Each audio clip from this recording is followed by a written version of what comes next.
Assalamualaikum warahmatullahi wabarakatuh.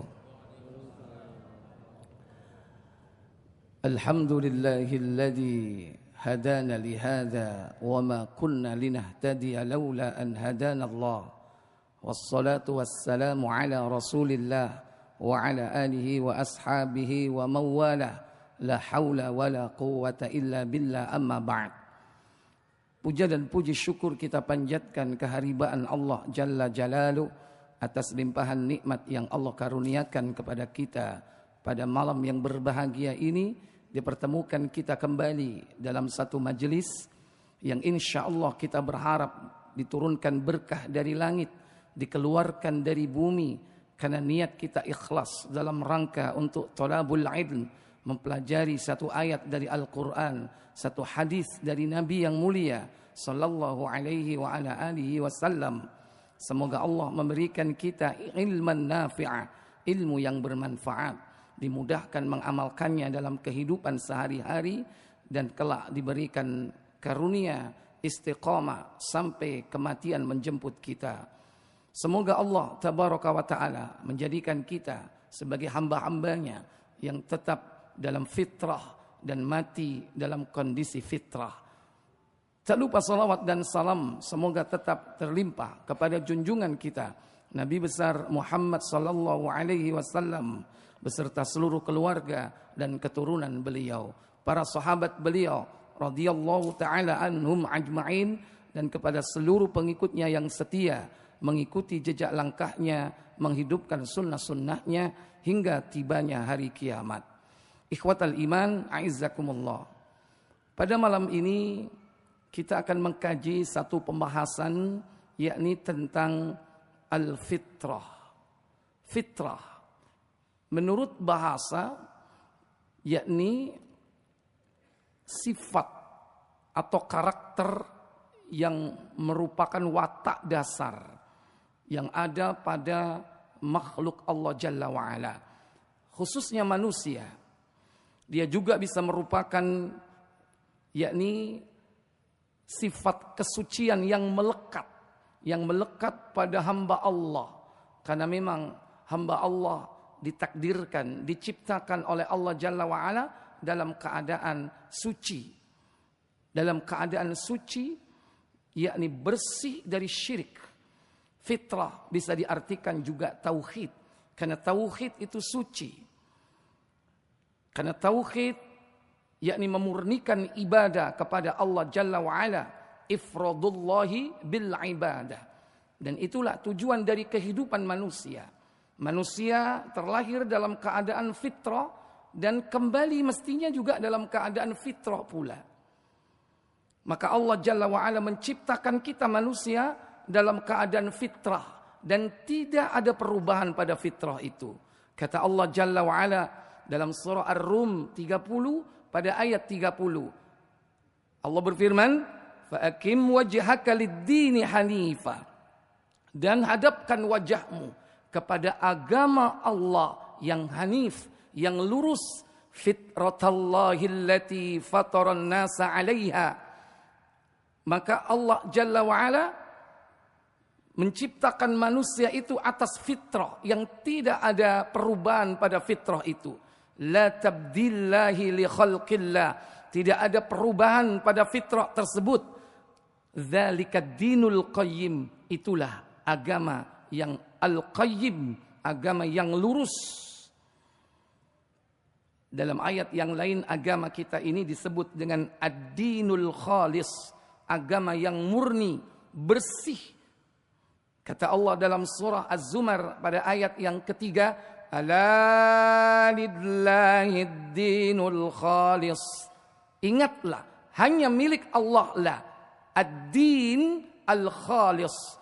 Ad-dinul khalis yaitu agama yang murni, yang bersih, yang bebas dari syirik.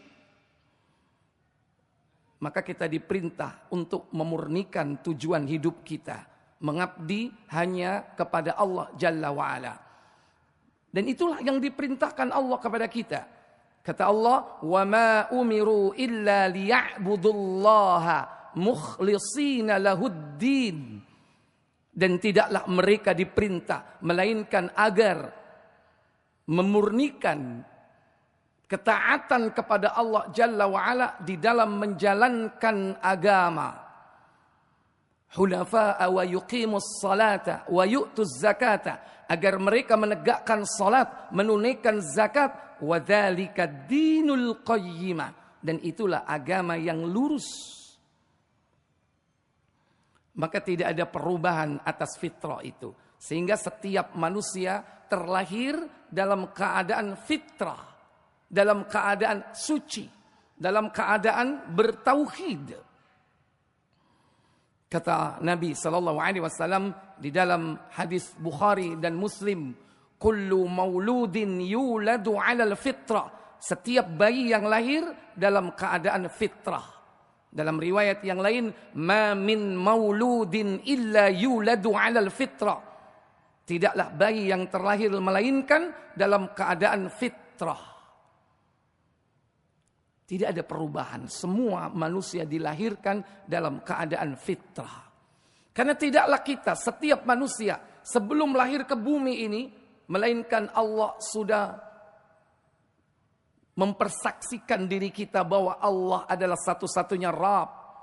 Dalam surah Al-A'raf ayat 172, wa id akhadha rabbuka min bani adama min dhuhurihim dzurriyyatahum wa ashhaduhum ala anfusihim alastu birabbikum.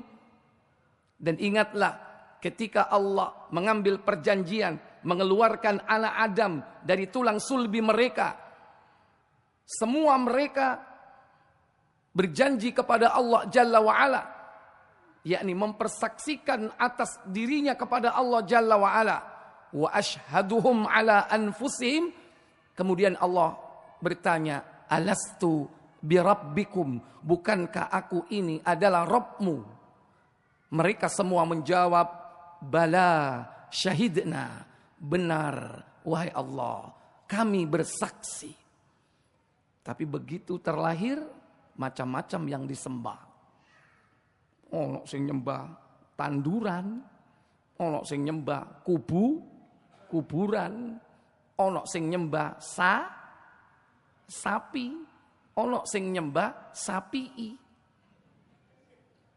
alias menungso. Ada yang menyembah malaikat, ada yang menyembah nabi, ada yang menyembah rasul, ada yang menyembah matahari, bulan, bintang. Berarti menyimpang dari perjanjiannya. Maka Nabi dalam hadis yang tadi saya kemukakan, siapa itu yang menyimpangkan mereka?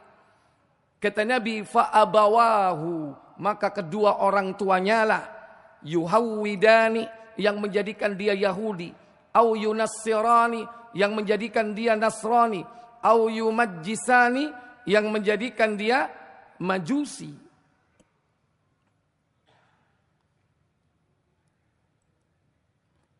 Para ibu, para bapak, saudara-saudari sekalian yang dirahmati Allah Jalla wa'ala. Sekalipun manusia terlahir, mungkin barangkali tidak bersama bapaknya. Walaupun dalam hadis itu disebut dengan fa'abawahu, maka bapaknya lah, atau kedua orang tuanya. Sekalipun dia lahir procot dibuang di bak sampah, tapi bi'ah, lingkungan, milieu, itu sangat berpengaruh besar. Sementara si bayi ini punya potensi untuk digoda, karena tidaklah setiap bayi yang lahir disertai oleh qarin yang selalu mengajaknya untuk berbuat menyimpang dari fitrahnya, durhaka kepada Allah, tidak mentauhidkan Allah, bahkan mensekutukan Allah tabaraka wa ta'ala. Kemudian berkata Abu Hurairah dalam riwayat, thumma yaqulu Abu Hurairah, faqra'u in syi'tum, maka bacalah jika kau mau, dalam Al-Quran surah Ar-Rum ayat 30, fitratallahi allati fataran nasa 'alaiha la tabdila li khalqillah, tetaplah atas fitrah Allah. Ini perintah agar kita ini selalu menjaga fitrah kita. Sekalipun di lingkungan sekitar kita ini berbagai macam upaya untuk menyimpangkan kita dari fitrah. Terutama musuh besar kita, syaitan. 24 jam tidak pernah berhenti menyimpangkan kita dari fitrah, dari tauhid, agar kita berbuat syirik, dari kesucian jiwa, agar kita kotor hati dan jiwa dengan berbuat dosa dan maksiat. Maka Allah perintahkan, fitratallahi allati fataran nasa 'alaiha, tetaplah kalian pada fitrah Allah. Yang Allah menciptakan manusia itu atas fitrah. La tabdila li khalqillah, tidak ada perubahan atas fitrah tersebut. Ikhwat al-iman, a'izzakumullah. Dalam riwayat Tirmidzi, dalam redaksi yang sedikit berbeda dari sahabat Abu Hurairah radhiyallahu taala an, bahwasanya Nabi bersabda, kullu mauludin yuladu 'alal fitrah. Setiap bayi yang lahir berada di atas fitrah. Fa'abawahu, maka kedua orang tuanya lah, yuhawwidanihi, yang menjadikan dia Yahudi, au yunassiranihi, yang menjadikan dia Nasrani, ayyusyarrikanihi, atau yang menjadikan dia musyrik, menyekutukan Allah. Di sini disebutkan bukan alal fitrah, tapi alal millah. Al-millah tidak lain juga al-fitrah. Ad-din, al-millah sama, yaitu tauhid. Dan itulah fitrah yang Allah tetapkan pada setiap kita sejak kita lahir. Maka Nabi SAW diperintahkan kita mengikuti millah, mengikuti fitrah, millah Ibrahim, agama Ibrahim. Dalam surah Al-An'am pada ayat yang ke-161, di situ disebutkan bahwasanya Allah perintahkan Nabi kita Muhammad untuk mengikuti Nabiullah Ibrahim alaihissalatu wassalam. Kata Allah, Qul, katakanlah, hadani ya Rabbi ila siratim mustaqim. Aku telah diberikan petunjuk oleh Allah kepada jalan yang lurus. Dinan qiyaman, agama yang lurus, yang tegak. Millata Ibrahimah, yaitu millahnya Ibrahim. Ibrahim yang bagaimana? Yang hanif, yang lurus. Dipertegas lagi dalam ayat itu, di ujung ayat, wa ma kana minal musyrikin. Berarti al-millah itu adalah tauhid, yaitu mengesahkan Allah. Itulah fitrah. Para bapak, ibu, saudara-saudari sekalian yang dirahmati Allah Jalla wa'ala. Maka dalam hidup sehari-hari, mulai dari perkara yang besar dalam mengabdi kepada Allah, sampai perkara yang sangat kecil, kita dianjurkan senantiasa menjaga fitrah itu. Di antaranya ada fitrah kesucian yang ada di badan. Ini bagian dari mentauhidkan Allah. Karena kita diajarkan suci itu bukan dari sekedar jasmania, tapi juga ruhania. Sebaliknya, bukan hanya suci dalam hati dan jiwa, tapi juga jasmanianya juga harus suci. Makanya Nabi SAW dalam riwayat dari Aisyah radhiyallahu taala anha, beliau mengatakan asyratun minal fitrah. Ada 10 macam fitrah. 10 ini dibagi, ada 5 di kepala dan 5 yang ada di badan. Yang pertama disebutkan dalam hadis tersebut, yakni qassus syarib, mencukur kumis. Itu merupakan fitrah. Tidak ada agama yang mengatur kehidupan manusia sampai dalam perkara mencukur kumis. Itu bagian dari agama. Bukan hanya kesucian jiwa, kesucian fisik, jasmania. Seorang mukmin harus dipelihara. Makanya brengose ojo sampai jerongot, sampai melebu nang di mulut. Kalau sudah melebihi garis ini harus dicukur.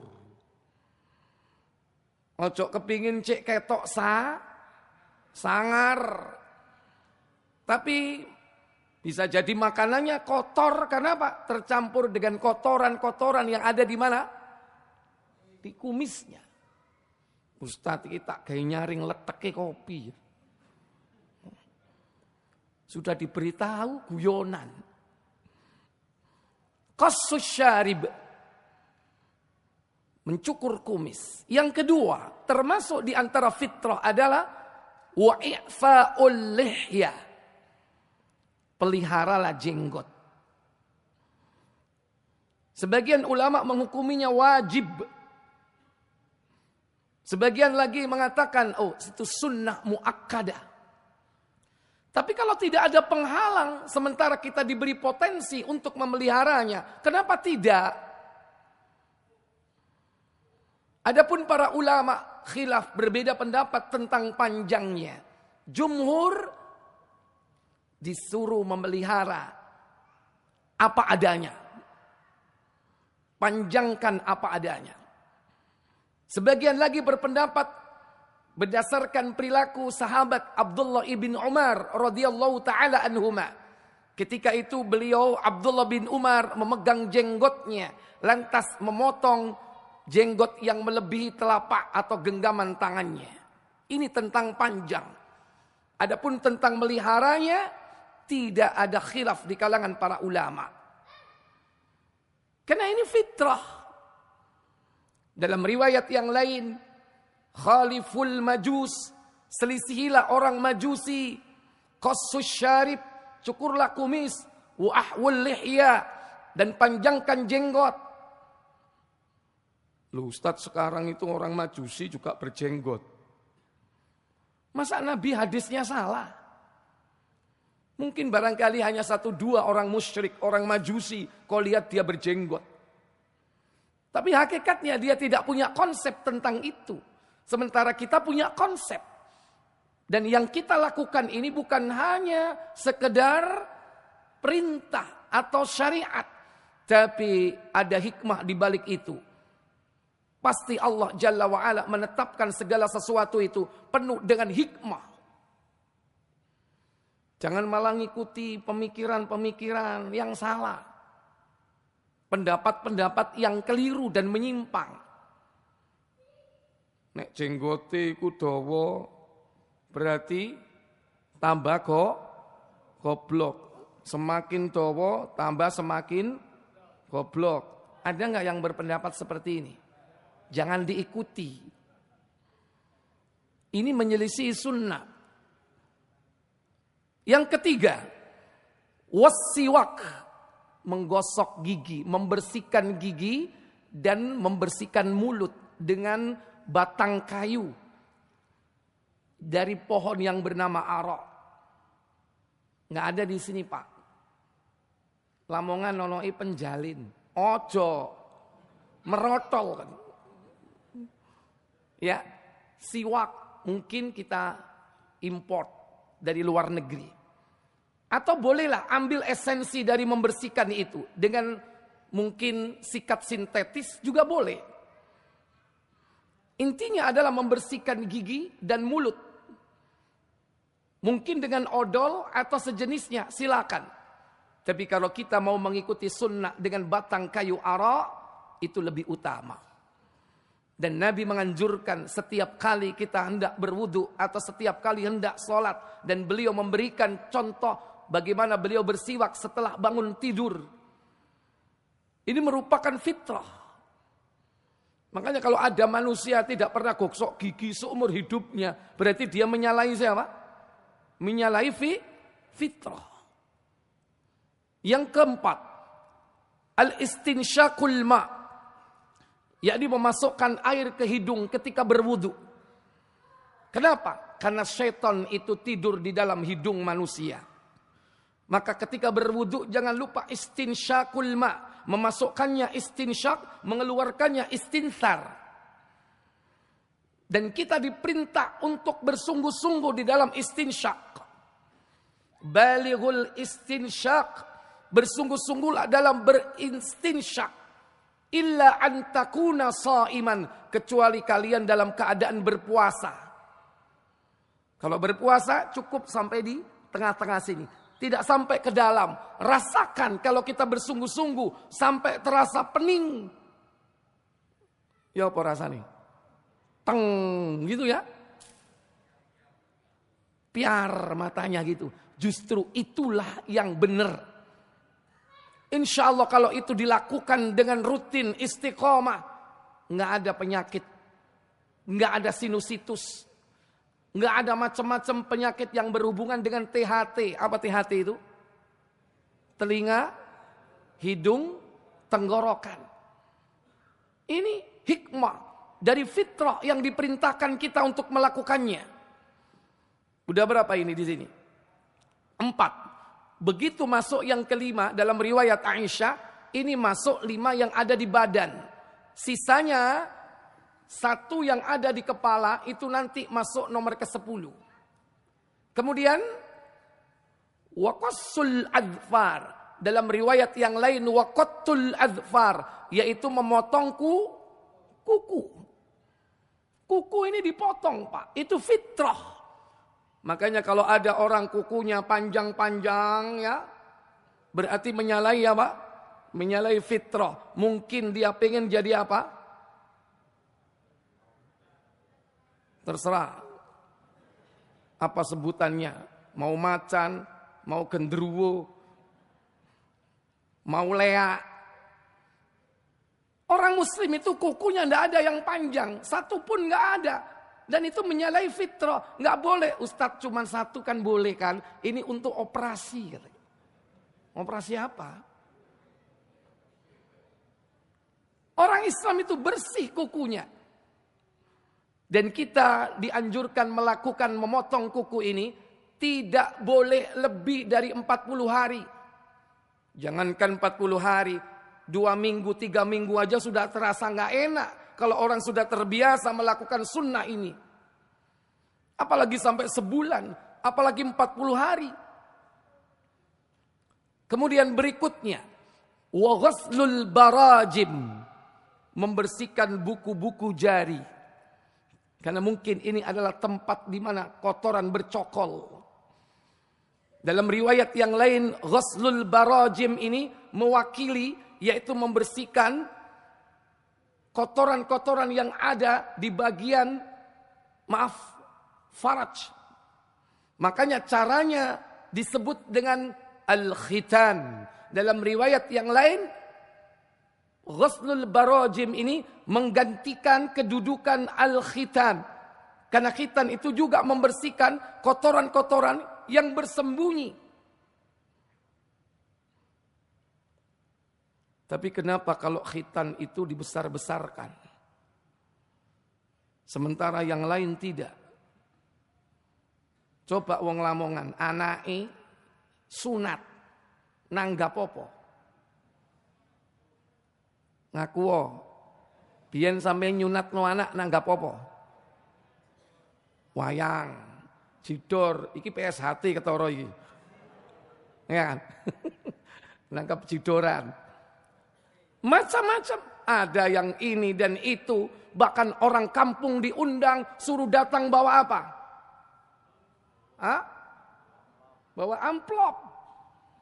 Kenapa kalau yang ini dibesar-besarkan? Tradisi di seluruh negeri. Di negeri kita di Indonesia ini. Kalau khitan digede-gedein.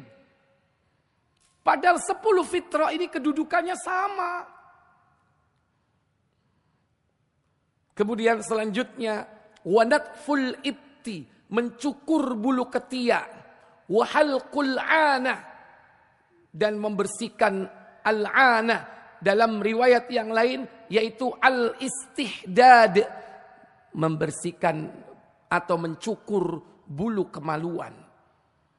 Tidak ada agama yang mengatur urusan yang sangat pribadi, melainkan agama yang suci sesuai dengan fitrah yang Allah telah tetapkan kepada kita sebagai manusia.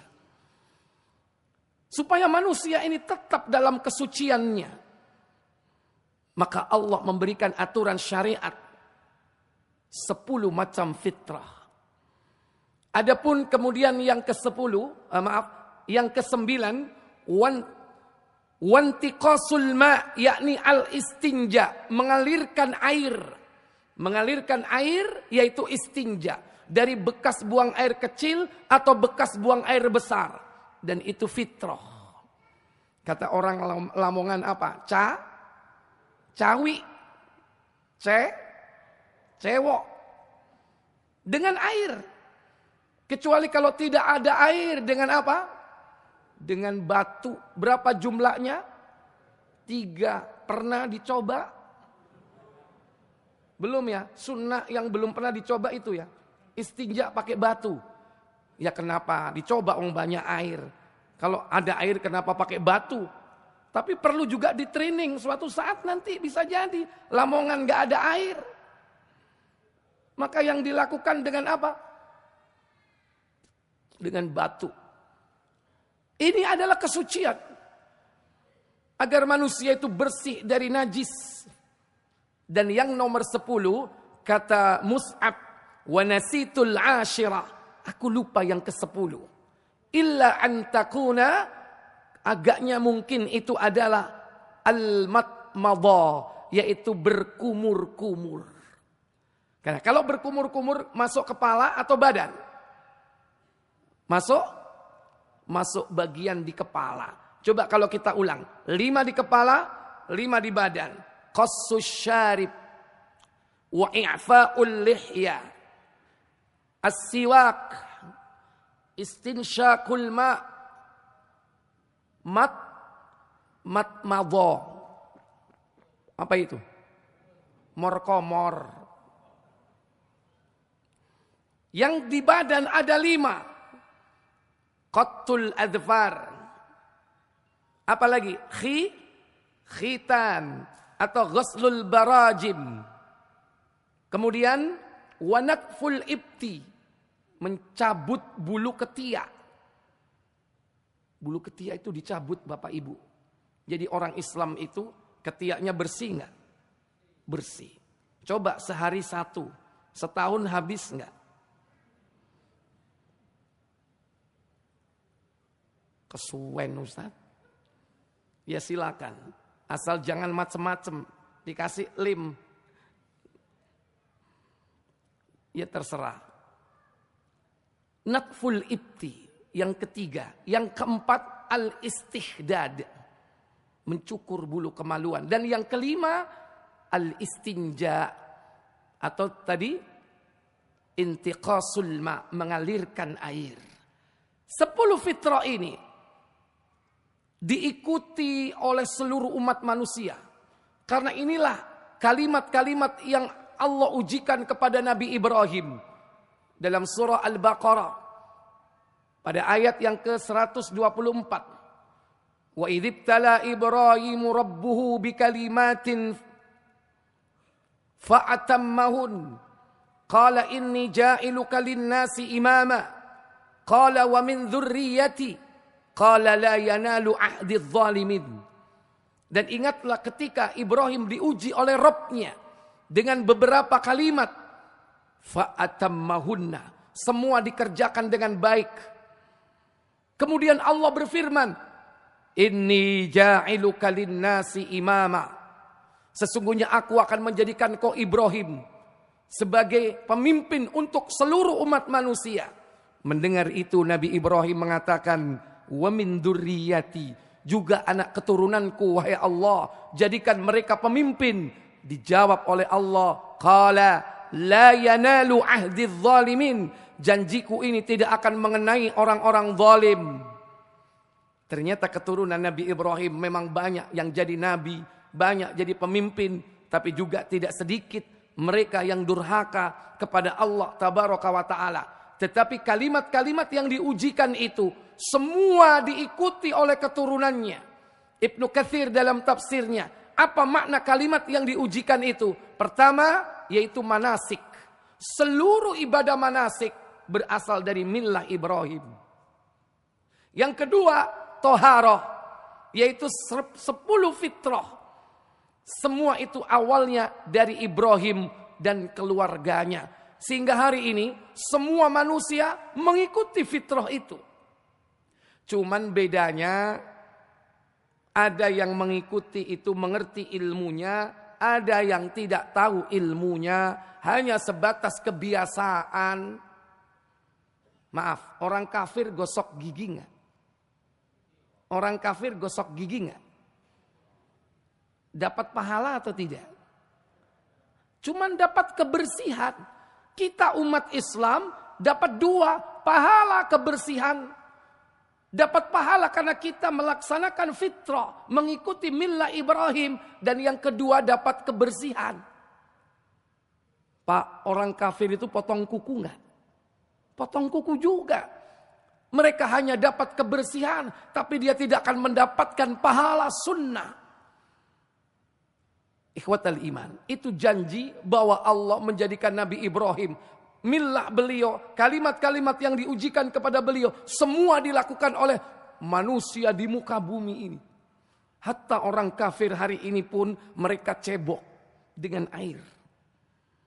Tapi mereka hanya mendapatkan kebersihan, tidak mendapatkan pahala dari Allah Jalla wa'ala. Kenapa? Karena tidak punya konsep. Ini yang pertama. Fitrah, kesucian yang ada di badan. Kemudian ucapan fitrah adalah ucapan yang paling dasar tentang keberadaan hamba sebagai manusia yang diciptakan Allah. Allah yang maha besar. Dan tidaklah ucapan yang paling dikenal, diperdengarkan oleh setiap manusia, melainkan ucapan takbir, yaitu Allahu Akbar. Itulah ucapan fitrah.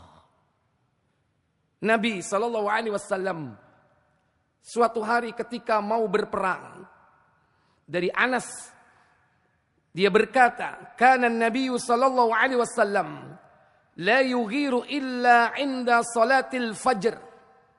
Tidaklah Nabi kalau menyerang suatu kaum, melaksanakan sebuah serangan, melainkan beliau lakukan pada waktu fajar.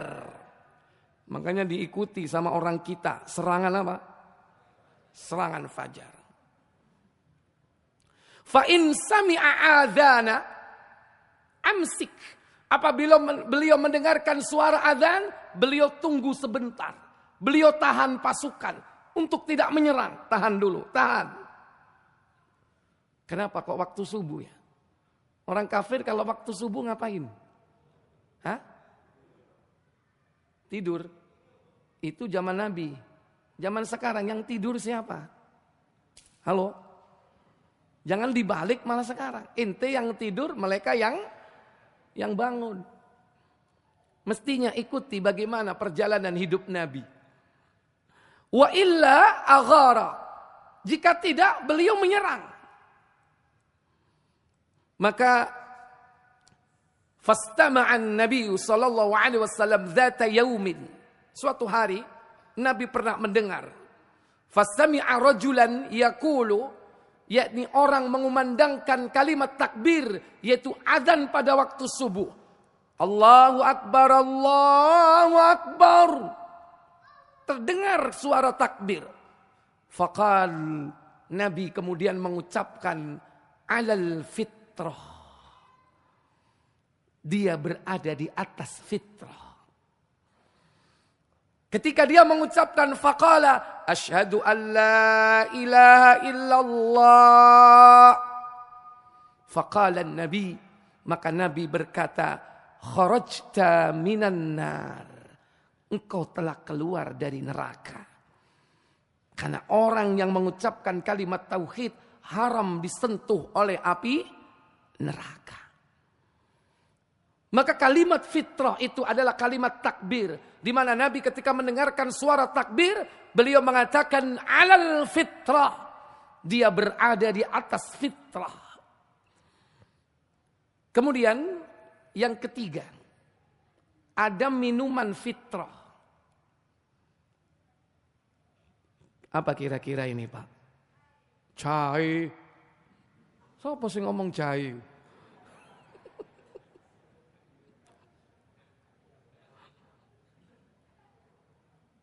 Siapa yang tahu? Ngacung. Apa? Air.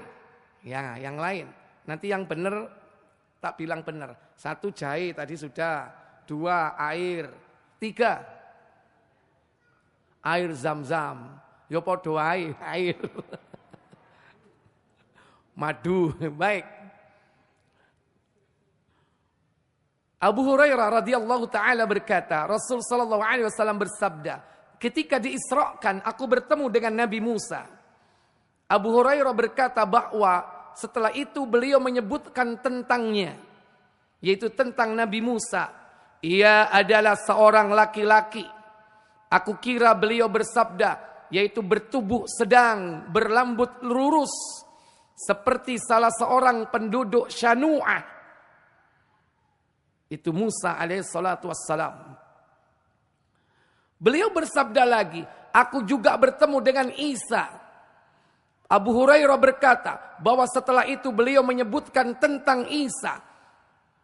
Nabi mengatakan ia adalah seorang laki-laki yang berperawakan sedang, sedangkan kulitnya kemerah-merahan, seperti orang yang baru keluar dari tempat pemandian atau kamar mandi. Bersih, putih kemerahan. Kalau pengen tahu nanti lihat di Abu Dawud ciri-cirinya bagaimana Isa. Supaya antum tidak keliru di akhir zaman Nabi Isa akan turun. Supaya enggak keliru mana Isa dan Isabella. Beda. Yang satu ke masjid, yang satu ke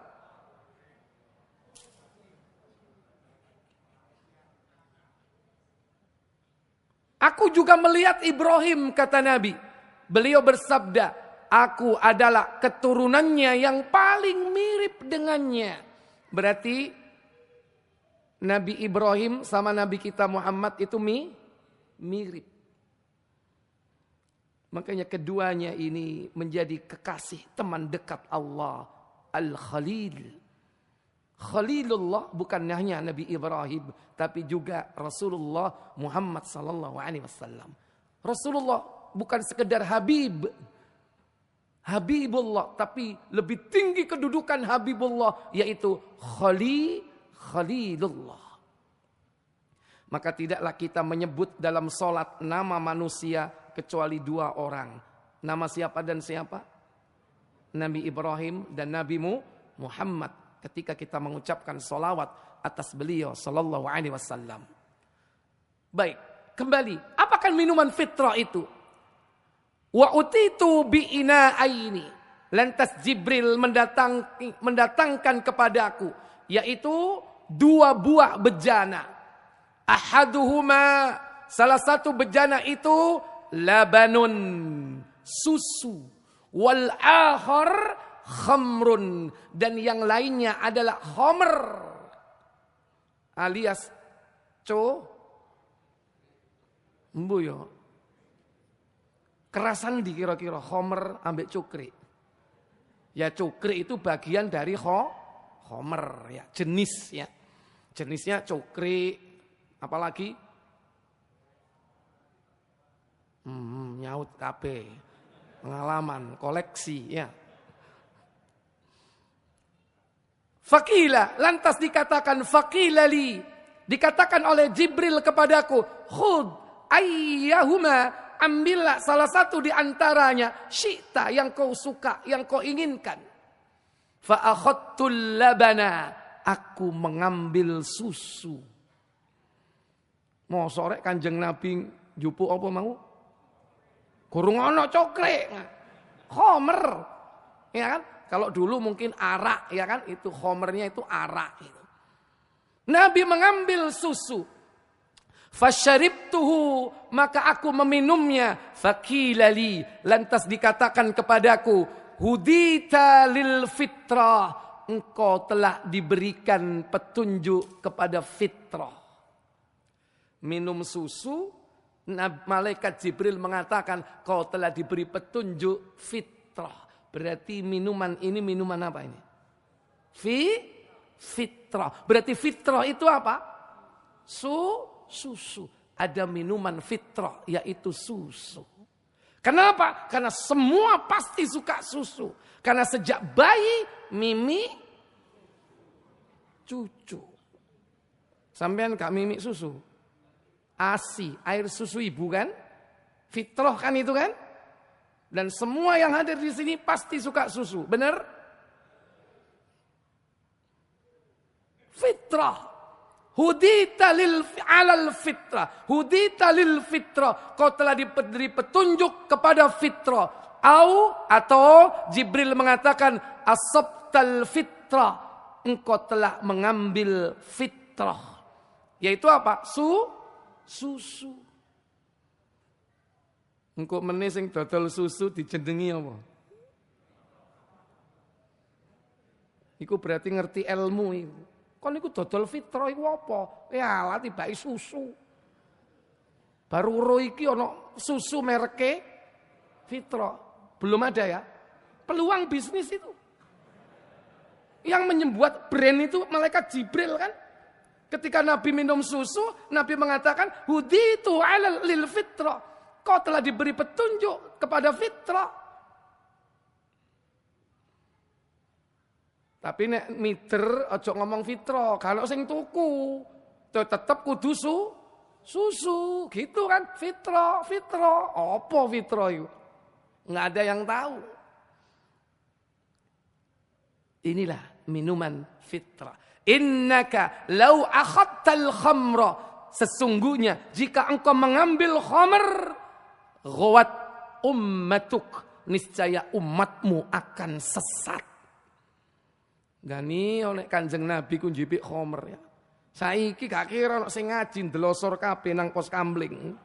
Ya kan mendem kabeh soalé hobi minum khomer. Nah, kita berharap mati dalam keadaan fitrah. Mati dalam keadaan suci dari dosa. Mati dalam keadaan bertauhid, membawa kalimat thayyibah, kunci surga, la ilaha illallah. Bagaimana caranya? Yang pertama yang harus dilakukan, jangan mengundur sholat maghrib. Apapun alasannya. Pegel Ustaz, mari nyambut gawe. Wayahe panen ini, waduh. Ya, alasan misalnya. Karena sholat maghrib ini Bapak Ibu, lengah sedikit udah hilang. Masuk kepada isya. Waktunya paling pendek. Sementara kita dalam kondisi mungkin lalai dengan aktivitas dan kesibukan dunia kita. Yang kedua, jaga adab-adab ketika mau tidur. Ini cara kita supaya memperoleh akhir hidup yang fitrah.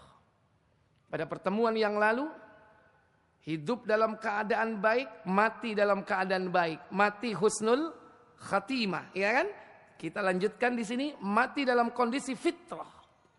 Berarti ada korelasi antara amalan-amalan yang bersifat ritual ibadah dan juga amalan-amalan yang bersifat muamalah. Dulu masih ingat enggak? Apa yang termasuk di antara sebab orang diberikan oleh Allah akhir yang baik? Tentang perdebatan yang dilakukan oleh malaikat a'la. Tentang apa? Tentang kafarat dan darajat. Durung setahun sampean wis lali rek. Ya nanti dibuka pelajarannya. Nanti hubungkan dengan hadis atau pembahasan kita pada malam ini. Baik, kita lanjutkan. Yang pertama, jangan mengundur waktu sholat maghrib. Pada saat itu, ada seorang di kalangan sahabat yang mengundur waktu sholat maghrib. An Marsad bin Abdullah qal, dari Marsad bin Abdullah, dia berkata, Lamma qadima alaina Abu Ayyub, tatkala datang kepada kami atau kami bersama Abu Ayyub ghazian dalam sebuah peperangan, wa Uqbah bin Amir yauma idzin ala Misra, ketika itu berada di Mesir menjadi seorang pembesar. Apa yang dia lakukan oleh Uqbah bin Amir? Fa'akharal maghrib, dia mengakhirkan salat maghrib. Faqama ilaihi Abu Ayyub, maka berdirilah Abu Ayyub mengingatkan dia. Faqalalah, berkata kepada Uqbah bin Amir, ma hadhihi shalah, iki salat apa iki? Ini salat apa ini? Maksudnya salatnya itu sudah hampir menjelang Isya. Ya Uqbah, ini salat apa? Faqal, lantas Uqbah bin Amir mengatakan, suhilna, aku sibuk. Aku sibuk. Sehingga salat maghrib ini sampai apa? Tergeser, hampir habis waktunya. Apa kata Abu Ayyub?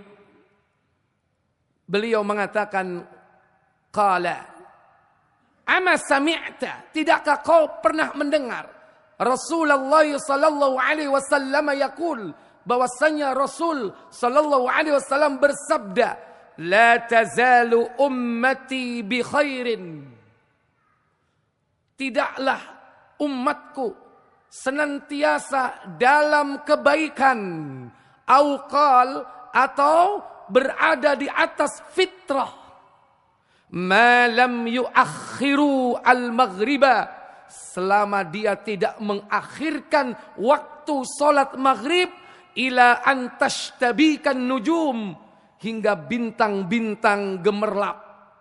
Kalau sudah malam gelap, bintang tampak gemerlap, itu sudah hampir menjelang Isya. Waktu maghrib sudah hampir habis. Nabi SAW mengingatkan kita, umatku akan senantiasa berada pada fitrah, berada pada kesucian, berada kepada tauhid, berada pada sunnah. Malam yuakhirul maghrib, selama dia tidak mengakhirkan waktu maghrib. Makanya nek kepingin mati di atas fitrah, jangan sekali-kali menunda waktu sholat apa? Maghrib. Yang kedua, bagaimana cara mati dalam keadaan fitrah? Laksanakan adab-adab di dalam tidur. Diriwayatkan dari sahabat Al-Bara bin Azib bahwasannya Nabi SAW pernah memberikan wejangan, nasihat kepada sahabat Al-Bara bin Azib.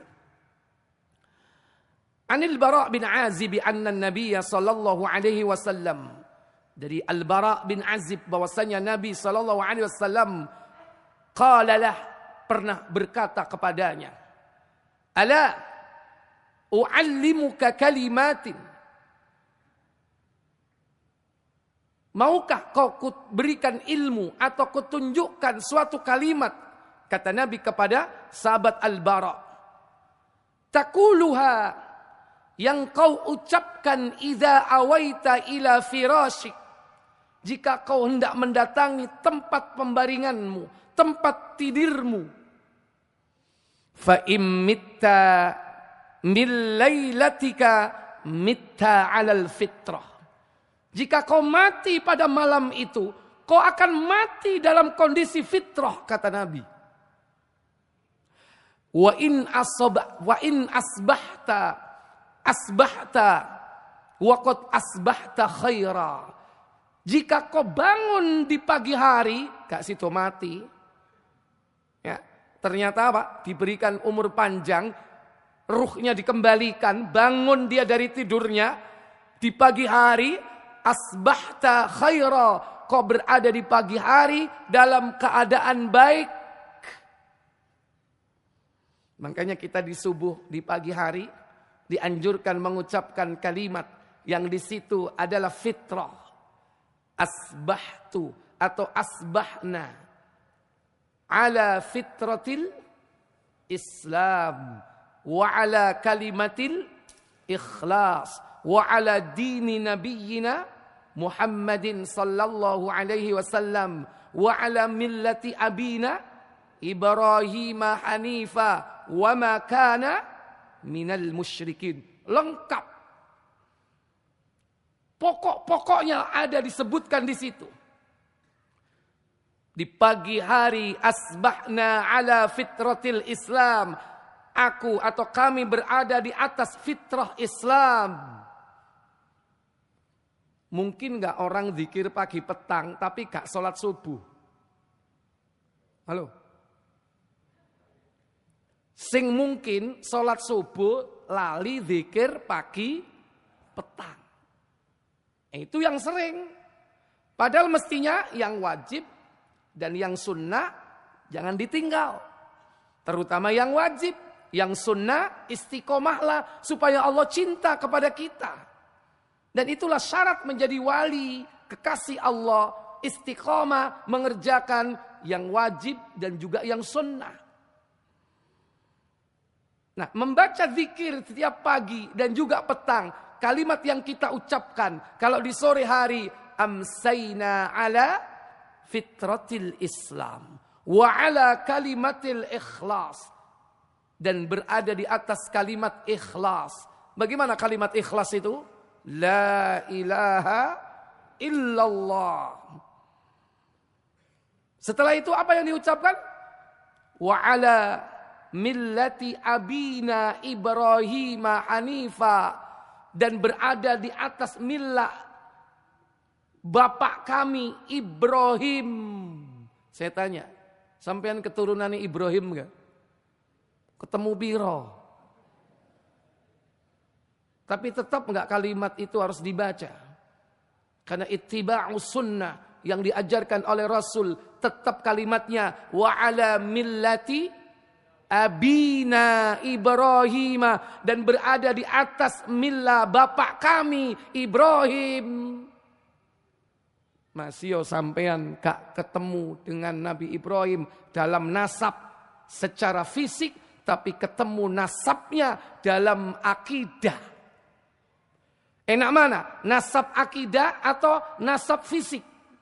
Nasab keturunan. Enak mana? Enggak ada artinya nasab keturunan, tapi kalau akidahnya tidak mengikutinya, maka celaka Abu Jahal, celaka Abu Talib, celaka Abu Lahab. Mereka keturunan Ibrahim tidak? Keturunan Nabi Ibrahim, tapi bukan keturunan akidahnya. Mending Abu Jundi. Bukan keturunan Ibrahim. Irungnya gak memper blas. Tapi alhamdulillah sampai hari ini kita masih diberikan petunjuk, hidayah, taufik untuk tetap atas millah Nabi Ibrahim. Dan kita berharap semua yang hadir di tempat ini sampai akhir hidup kita, sampai hayat kita, ala millati Ibrahim, atas millahnya Ibrahim yang lurus dan jauh dari berbuat syirik. Kemudian Nabi SAW memerintahkan untuk mengucapkan kalimat ketika tidur.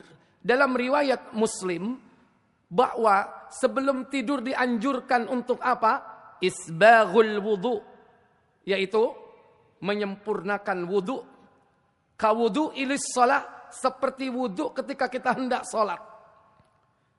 Lantas kita dianjurkan berbaring.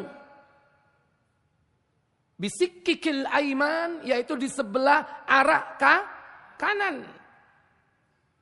Lantas ucapkan kalimat ini. Dan jadikan ini sebagai kalimat pamungkas. Karena doa tidur itu banyak. Mulai dari bismikallahumma amutu wa ahya. Ojo kualik lu ya. Soalnya biyen sejak TK diajari kualik. Bismikallahumma ahya wa bismika. Padahal yang diajarkan bismikallahumma amutu wa ahya. Mati dhisik baru urip. Sampean kepingine urip dhisik mari ngono mati. Cek enake.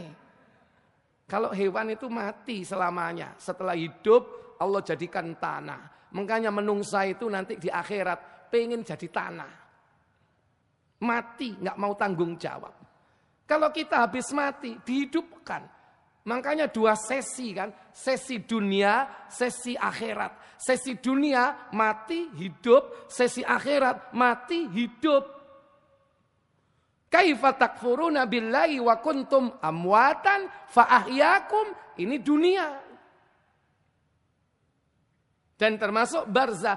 Kemudian tsumma yumitukum tsumma yuhyikum. Kemudian kau dimatikan dan dihidupkan lagi. Yaitu alamul barzah baru alamul akhirah. Mati ketika di alamul barzah dan hidup kedua saat di alam akhirah. Baca doa. Banyak dikir-dikir yang diajarkan Nabi kepada kita. Termasuk baca tasbih 33, tahmid 33, takbir 34. Baca ayatul kursi, baca al-mu'awwidat. Orang bilang apa? Trikul, kul huwallahu ahad, kul a'udzu birabbil falaq, kul a'udzu birabbin nas. Dan doa-doa yang lain masih banyak. Maka jadikan doa ini sebagai akhir dari doa kita.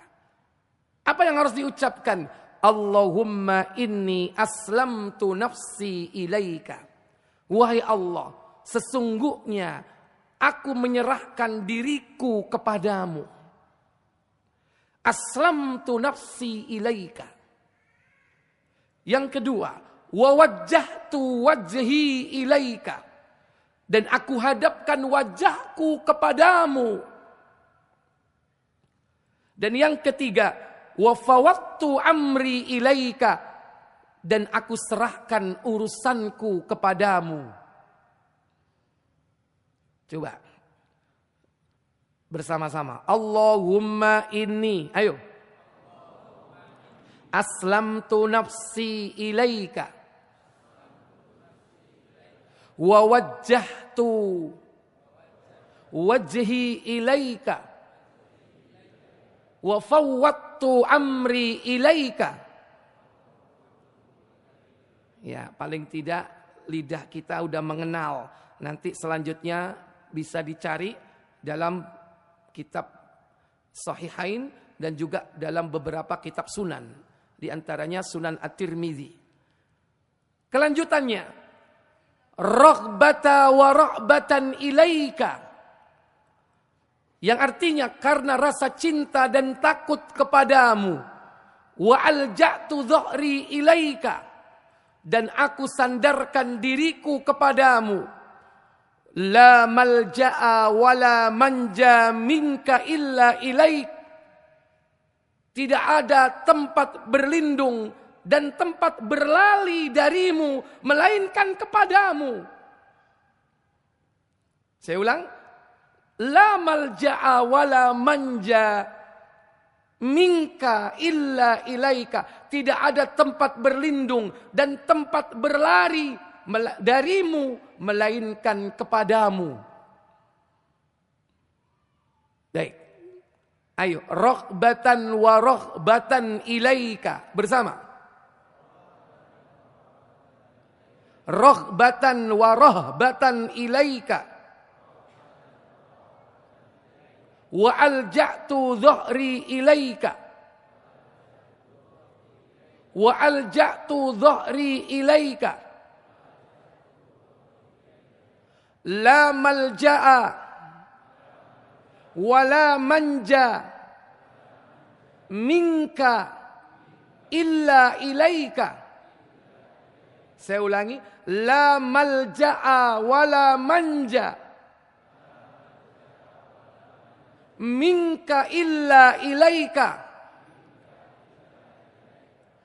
Kemudian selanjutnya, amantu bikitabika alladhi anzalta.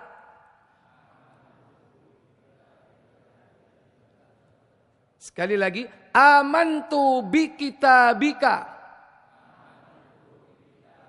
alladhi anzalta. Wa nabiyyika alladhi arsalta.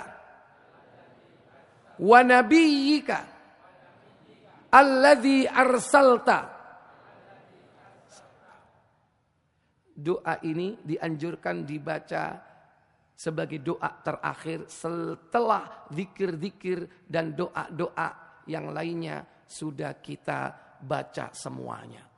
Maka siapa yang mengamalkan amalan ini, kalau dia mati pada malam itu, insya Allah dia mitta alal fitrah, mati dalam keadaan fitrah, yaitu membawa tauhid, membawa kesucian, bersih dari berbuat syirik. Para ibu, para bapak, saudara-saudara sekalian, semoga yang kita pelajari pada malam yang berbahagia ini bisa kita amalkan dalam kehidupan sehari-hari dan diberikan kita kemudahan serta istiqomah di dalamnya. Wa akhiru da'wana walhamdulillahi rabbil alamin. Subhanakallahumma wa bihamdik asyhadu an la ilaha illa anta astaghfiruka wa atubu ilaik. Wassalamu alaikum warahmatullahi wabarakatuh.